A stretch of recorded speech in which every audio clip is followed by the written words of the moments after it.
What's up, guys? It's your boy Charm City Gamer here, back with another WWE vlog. This is my predictions vlog for WWE TLC tables, ladders, and chairs. This is both what I think will happen and what I personally would want to happen if I was booking TLC.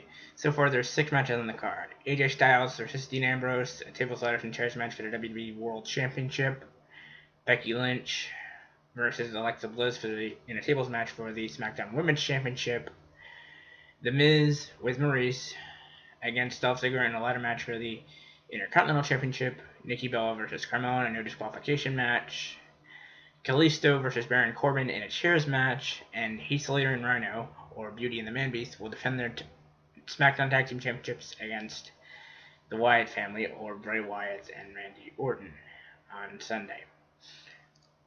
Now, but what I want and what I think will happen are two totally different things at this point, as you guys will as you guys will figure out as we go on. But anyway, I'll just go this in order. AJ Styles versus Dean Ambrose. What I think will happen is somehow Styles will come away with a crooked win, like maybe James Ellsworth will try to come out and help out Dean Ambrose, and it will backfire, and Styles will be able to get up the ladder, maybe put Ambrose or Ellsworth through a table, climb up the ladder, and retain the WWE Championship, only to be met with like a choke slam or maybe a tombstone from The Undertaker, signifying a possible Royal Rumble feud if the rumored thing between Styles and Shawn Michaels doesn't happen. Honestly, either one of those things, whether it's Taker and Styles or Shawn Michaels and AJ Styles, either of those things would be great. I mean, hell, I'd even jump aboard for one last Undertaker title reign.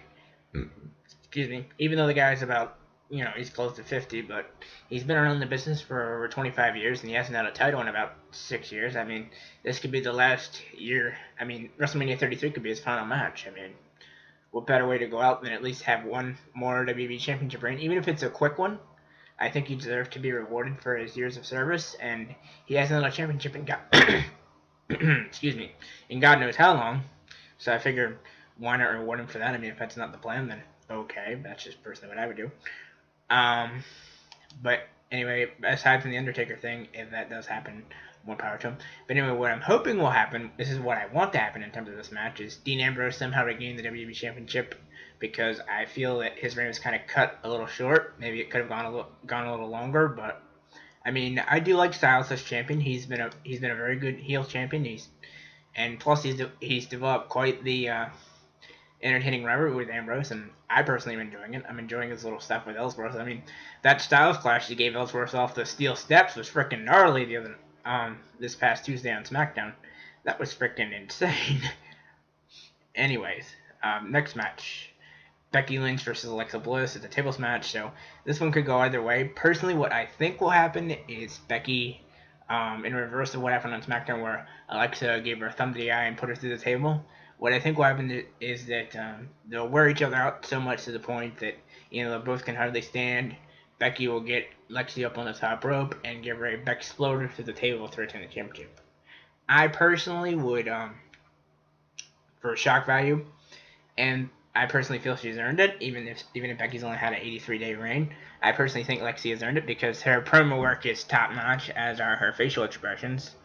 I personally think, maybe it's time to reward her. Maybe they should wait until after WrestleMania, but, I mean, she's white hot right now, so it could be just as good a time as any to reward her for her efforts by giving her the SmackDown Women's Championship. I honestly will be fine with either Becky retaining or Lexi pulling a shock upset and winning.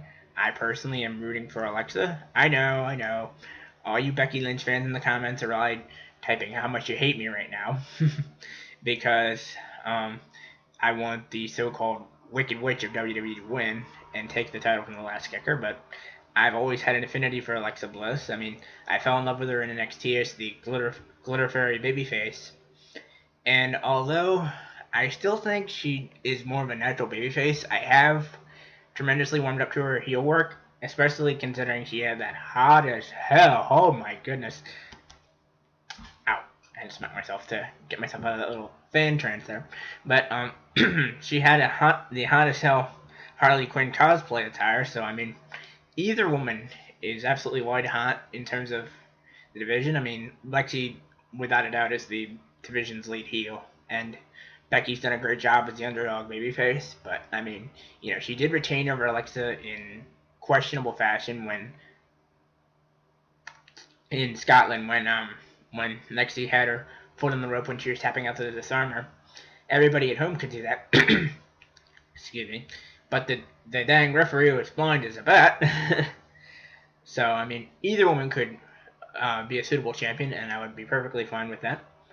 I personally would have Alexa go over for shock value if I was booking the show, but, maybe they have some kind of grand plan for Becky and Nikki Bella or something at WrestleMania for the championship. God, I hope she doesn't get a title, but that's just my personal bias against Nikki speaking right there. But anyways, next match on the card. You got The Miz with Maurice versus Dolph Ziggler. Okay, here's what I think will happen. Is that I think The Miz will somehow retain using Maurice as the Spirit Squad to cost Dolph one last shot at it and continue his run as an infuriating Intercontinental Champion. But I personally feel it could also go another way. I personally feel it could also go where Dolph, he accidentally cost himself the championship because, he loves to steal the show, so he could have it all but locked up and then try like an elbow. Miz could avoid and scurry up the ladder to retain the championship. And in that sense, Dolph's eagerness to, I guess, wow the crowd would cost him the championship. Personally, if I were booking, I'd have Ziggler go over because, let's face it, when Miz recaptured the title against Ziggler on the SmackDown 900th, it was purely a rating ploy done to drive up ratings, and I personally think that Miz should not be a 6-time champion right now. I think that Ziggler was, white hot as the Intercontinental Champion.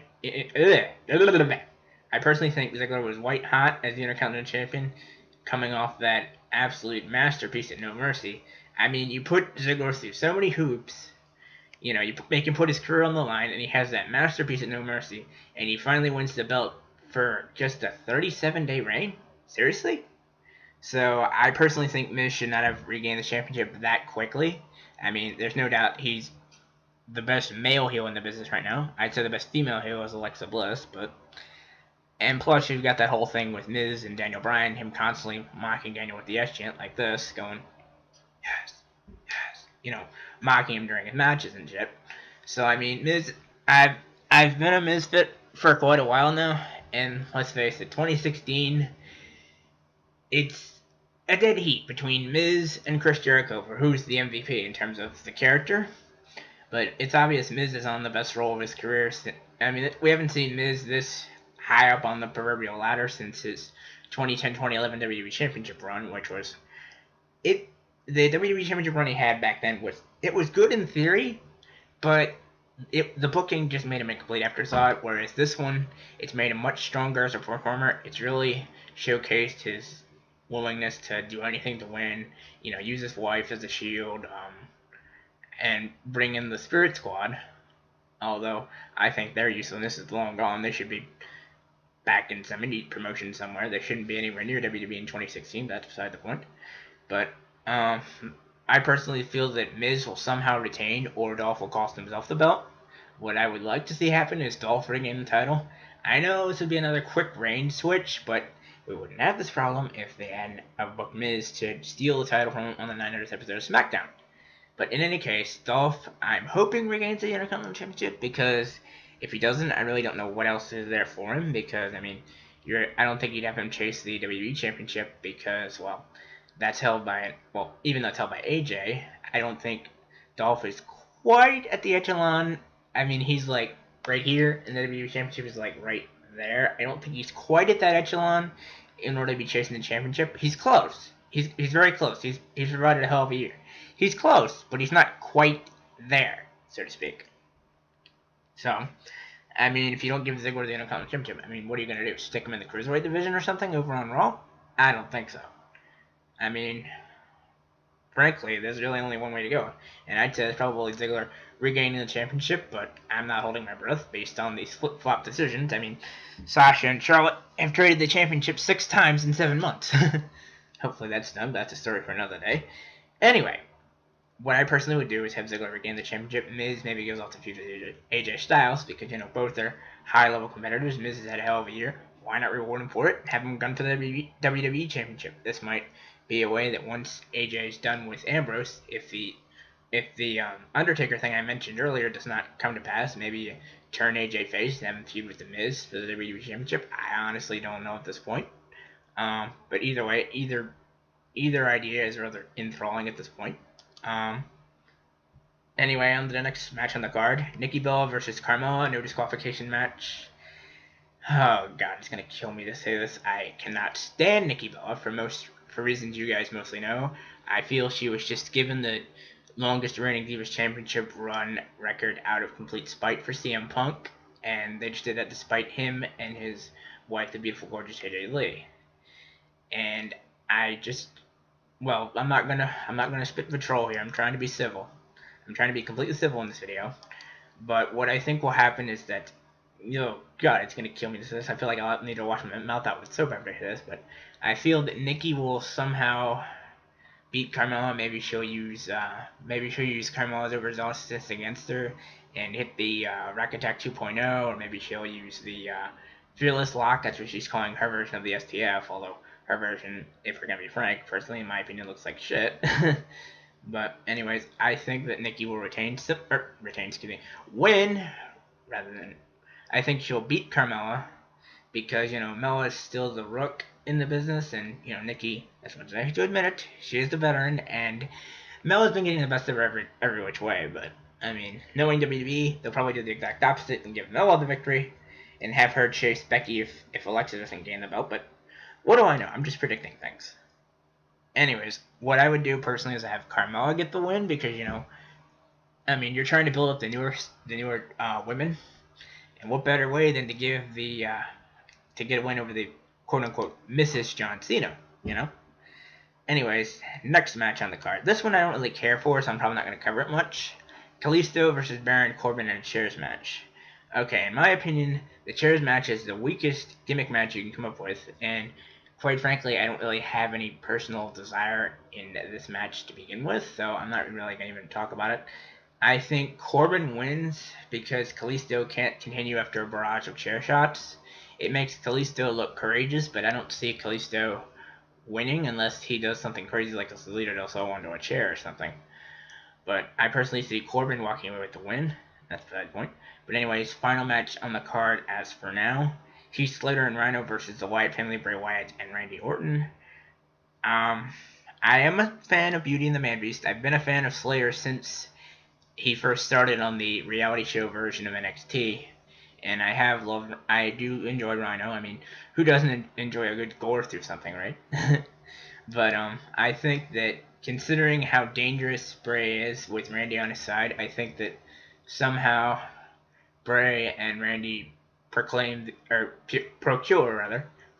SmackDown Tag Team Championships. I think maybe they just beat the hell out of Slater, and as Heath goes for a tag, he sees that Rhino's not there. Maybe Luke Harper's out there interfering, and then Heath turns around into a Sister Abigail with a 1, 2, 3. That's just what I think would happen. What I want to see happen is maybe Heath and Rhino overcome the odds and beat the Wyatts in a shock upset. But then that would make Bray look foolish again because he'll have talked another big game but got nothing to show for it. So really, that match could go either way. But I think the Wyatts walk out with the win and the tag team championships. But I personally think it'll be a good show, and I will do match simulations of some of these matches. Obviously, I can't do a traditional chairs match, but I can do a tables, ladders, and chairs match and things. And WWE 2K17. I most likely will do Becky Lynch and Alexa Bliss simulation, Miz and Ziggler, Nikki and Mella, and AJ and Ambrose. I don't know if I'll do Heath Slater and Rhino. I might, but I'm not totally sure on that. Just let me know in the comments what you guys think I should do in terms of match simulations, and I hope you all enjoyed this video. And till TLC on Sunday, it's your boyfriend Charmsy. Charmsy signing up. Remember, if you like this video, be sure to like, comment, and subscribe to support me on the channel. And as always, keep it charming. This has been my WWE TLC Predictions video, and I will see you all next time. Peace out.